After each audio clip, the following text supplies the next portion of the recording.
महाविकास आघाडी आज मोर्चा काढणार आहे। आदित्य ठाकरे याला उपस्थित असतील। बाहेर ज्या ठिकाणी मुख्य प्रवेशद्वार आहे त्या ठिकाणी निलेश राणे कार्यकर्त्यांच्या सोबत या ठिकाणी आहेत। आपण माझ्यासोबत आलात आणि बघितलं कसं आपण येत होतो, शांतपैकी येत होतो। आपले सगळे कार्यकर्ते बाहेर आहेत, मग पोलिसांनी ह्या बाकीच्या कार्यकर्त्यांना कसं येऊ दिलं? घरात खेचून एकेकाला रात्रभर मारून टाकेल, घरात खेचून एकेकाला रात्रभर मारून टाकेल।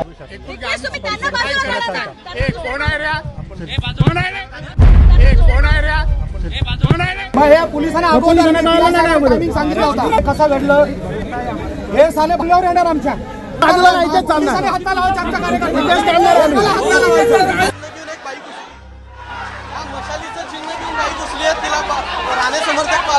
आम्ही सगळे शिवसैनिक आहोत आणि आम्ही लढत असतो।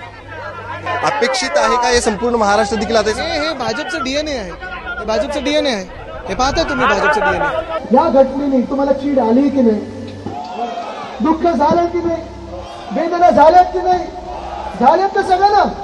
आपण महाराष्ट्राची माणसं आहोत, हे आपल्या अस्मितेला चिरण्याला प्रयत्न करतात, आपल्या आत्म्याला मारण्याचा प्रयत्न करतात, महाराष्ट्राच्या स्वाभिमानाला मारण्याचा प्रयत्न करतात। तुम्ही ह्यांना उत्तर देणार की नाही?